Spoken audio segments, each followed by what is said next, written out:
এবার গুঞ্জন উঠেছে যে নুসরাত জাহান, অন্তরার বোন এবং মিথিলার মারামারির মধ্যে নাকি ঋতুও ছিল। সবাই কমেন্টে বলতেছে যে ঋতুও নাকি সেই ঝামেলায় ছিল। তো এই গুঞ্জনটা কতটুকু সত্যি এবং এবং রাকিব হোসেনের বোন ঋতু হোসেন সেই ঝামেলার মধ্যে কি আদৌ ছিল কিনা, এবং কিছু মানুষ এই মেয়েটাকে ঋতু হোসেন বলে চালিয়ে দিচ্ছে। তো আসলেও কি এই মেয়েটি ঋতু হোসেন কিনা এবং তাদের ঝামেলার মধ্যে সত্যি কি ঋতু হোসেন ছিল কিনা তা কিন্তু আপনাদেরকে আজকের এই ভিডিওতে আমরা জানাবো।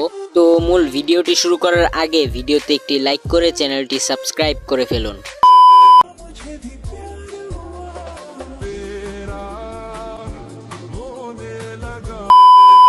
ঋতু হোসেন বাংলাদেশের মধ্যে নাম্বার 1 ইউটিউবার রাকিব হোসেনের বোন ঋতু হোসেনকে হয়তো আমরা সকলেই কম বেশি চিনে থাকি। তো হয়তোবা আমরা সকলেই জানি যে অন্তরার বোন এবং মিথিলার মধ্যে কিন্তু হাতাহাতি হয়েছে এবং এই বিষয়টা কিন্তু নেট দুনিয়ায় বর্তমানে ভাইরাল। মূলত